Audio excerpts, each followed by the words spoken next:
অবশেষে দিল্লির বিপক্ষে হারের পর এলএসজি কিন্তু তাদের প্রথম 2 পয়েন্ট কিন্তু তুলে নিল, সানরাইজার্স হায়দ্রাবাদকে 5 উইকেটে হারিয়ে দিল।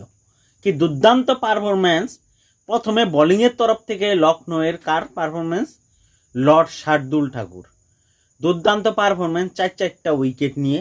এবং পরবর্তীতে যখন ব্যাটিংয়ে আসলো লখনৌ সুপার জায়ান্ট, তখন কিন্তু ব্যাটিংয়ে নিকোলাস পুরান দুর্দান্ত, যেন একটা বিস্ট, একটা দৈত্য প্রমাণ কিন্তু করে দেখাইছে কিন্তু হায়দ্রাবাদকে। তার সাথে সাথে যুগলবন্দী হিসেবে ছিল মিচেল মার্শ, সেও অর্ধশত রান করছে। নিকোলাস পুরানও কিন্তু দুর্দান্ত অর্ধশত রান করছে, তাও আবার এইবারের আইপিএলে সবচেয়ে দ্রুততম 50, 18 বলে 50 করেছে নিকোলাস পুরান। দুর্দান্ত পারফরমেন্স, 16 ওভার 1 বলে ম্যাচ খতম। এই হলো আসল খেলা। কারণ এর আগের ম্যাচে দিল্লির বিপক্ষে ঋষভ পান্ত যদি সেই স্টাম্পিং করতে পারত, তাহলে কিন্তু আরামে এই ম্যাচটা জিতে যেত। কিন্তু আনফরচুনেটলি সেই স্টাম্পিং করাও হলো না এবং আরামে সেই ম্যাচটা জিতে নিল দিল্লি।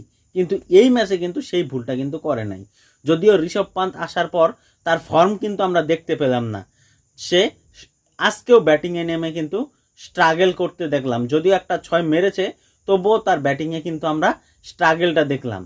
কিন্তু হায়দ্রাবাদের মানে খেলা দেখলেই মনে হয় যে তারা 200+ রান করবে, কিন্তু আজকের ম্যাচে কিন্তু তারা সেটা করতে পারলো না।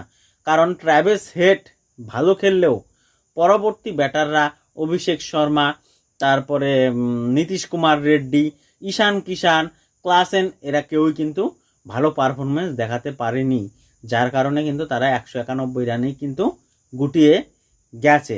যাই হোক, তোমাদের কি মনে হয় আজকের প্লেয়ার অফ দ্য ম্যাচ কাকে দেওয়া উচিত, লর্ড শার্দুলকে নাকি নিকোলাস পুরানকে? অবশ্যই কমেন্ট বক্সে কমেন্ট করে জানাবেন।